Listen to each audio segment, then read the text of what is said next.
دیکھیے،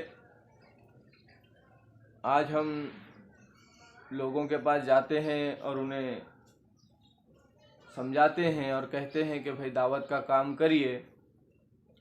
دعوت کا کام کرنا کتنا ضروری ہے اور کتنا آج وقت کی ضرورت ہے. کم سے کم 1 گھنٹہ دیجیے، آدھا گھنٹہ دیجیے، 10 منٹ دیجیے. گزارشوں پہ گزارش کرتے ہیں. لیکن کیا یہ کہنا کہ دعوت کا کام کریے اور کتنا ضروری ہے اور پھر حالات سے واقف کرانا،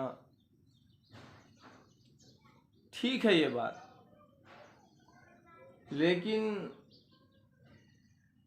ہمیں اللہ نے کیوں پیدا کیا؟ سوال یہ ہوتا ہے. سب سے پہلے اپنے آپ سے یہ سوال کہ ہمیں اللہ نے پیدا کیوں کیا؟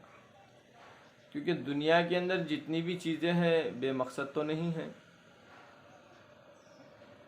پھر اتنے بڑے انسان کو بنایا، اس کے لیے 17,999 مخلوق کو بنایا، زمین آسمان کو بنایا، آنکھ کو دیکھنا سکھایا، کان کو سننے کی طاقت دی، منہ کو بولنے کی طاقت دی، ناک ایسی ہے کہ ساری چیزوں کو بتا دیتی ہے.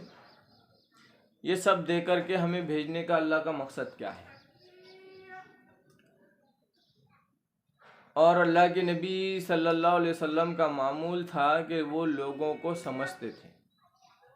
آج ہمارا معمول یہ ہے کہ ہم لوگوں کو سمجھاتے ہیں، اور اللہ کے نبی صلی اللہ علیہ وسلم کا معمول تھا وہ لوگوں کو سمجھتے تھے اور لوگوں کو سمجھ کر کے دعوت دیتے تھے.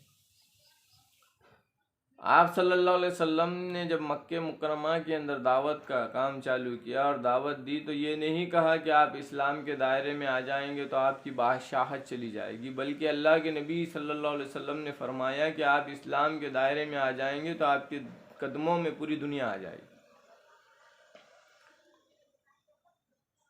انہیں زیادہ بتایا.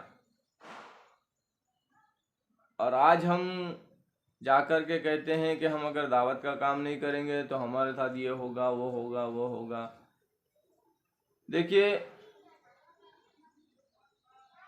جو اللہ ہے وہ غفور و رحیم بھی ہے، پکڑ کرنے والا بھی ہے. لیکن اللہ نے اپنے نبی پیارے حبیب صلی اللہ علیہ وسلم کو یہ نہیں کہا کہ ہم نے صرف تمہیں ڈرانے والا بنا کر بھیجا، بلکہ اللہ نے کہا کہ ہم نے تم کو ڈرانے والا اور خوشخبری سنانے والا بنا کر بھیجا.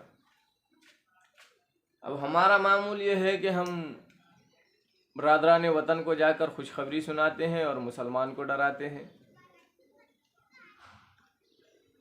مسلمان پر دوہری ذمہ داری ہے کہ مسلمان کو اللہ کے احکاموں پر چلنا بھی چاہیے اور ڈرنا بھی چاہیے، کیونکہ خوف اور امید کے بیچ میں ایمان ہے. اے اللہ، میں جس طریقے سے کام کرنا تھا نہیں کر پایا، مجھے معاف کر دے، تو غفور و رحیم ہے، تو معاف کرنے والا ہے. تو یہ ایمان والے کی صفت ہے.